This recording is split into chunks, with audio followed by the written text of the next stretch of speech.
Moving on to running back, I mean, I only had one because we were just scary aligned on our running back rankings. There's really only one big difference is you're a lot higher on David Montgomery than I am, running back 21, and I'm a lot higher on Raheem Mostert than you are.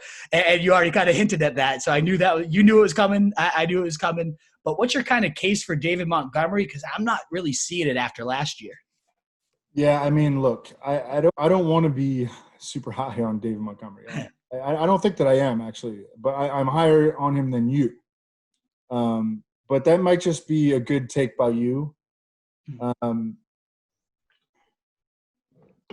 if the Bears' offensive line plays like it did in 2018 and not 2019, when it was like the same offensive line, which is crazy, although they had Whitehair and James Daniels switched at center and guard, and then they switched it back during the season last year because it was such a disaster. And Kyle Long was a disaster.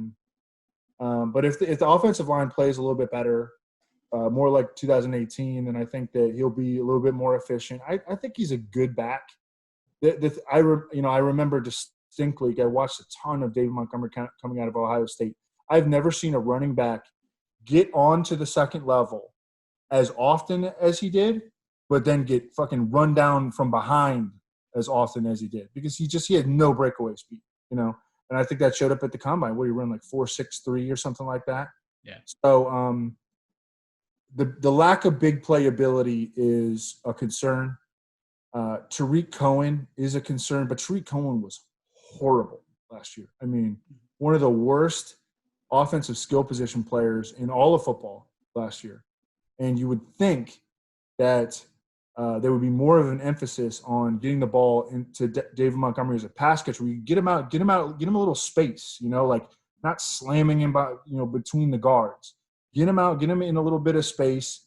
And that's where his tackle breaking ability that was so strong at Iowa State that allowed him to get onto the second level so often could come back into play. It's a little bit of wishful thinking. It's a little bit of their offense just almost can't be worse than it was last year. It's a little bit of, aside from Tariq Cohen, who, again, was terrible last year, he has no competition for touches. I mean, he has, like, incredible job security for a guy who averaged, like, 3.6 yards per carry, as a rookie.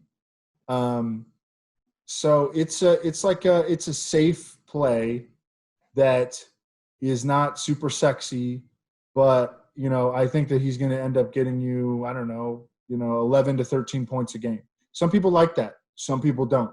When I'm on the clock and I see, it's David Montgomery versus this other guy, like I'm usually taking the other guy.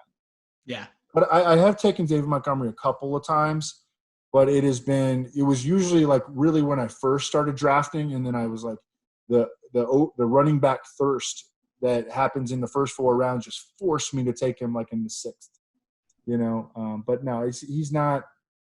I may end up moving him down. I'm doing a full pass through this weekend, and I'm starting to talk myself out of him here. Yeah, the one thing I found interesting when talking to Graham Barfield about a month or two ago was the difference between tackle breaking, which he excelled at, and then yards created, one of my favorite stats. There's so many analytics, but that's what I do lean into. And Montgomery was not, despite breaking all these tackles, for the exact reason you just said, getting caught from behind, not really ripping these big plays. Yeah, he could break the tackles, but he wasn't really ever doing anything after he broke them. Right. And right. at the NFL level, when you're running into these bigger, stronger guys and you're not breaking quite as many tackles, to me, he just didn't stand out as much more than your standard plotter guy that I wasn't blown away at all. And I don't love how he was used, as you said, forced up the guards. I don't know. If the offense takes a big step and he scores a lot more touchdowns, I could be dead wrong. They certainly didn't make any moves. Tariq Cohen was even worse than Leonard Fournette in terms of receiving efficiency somehow. Like out of 54 backs in the last 10 years, he was like the lowest of them all. So I get there is volume there.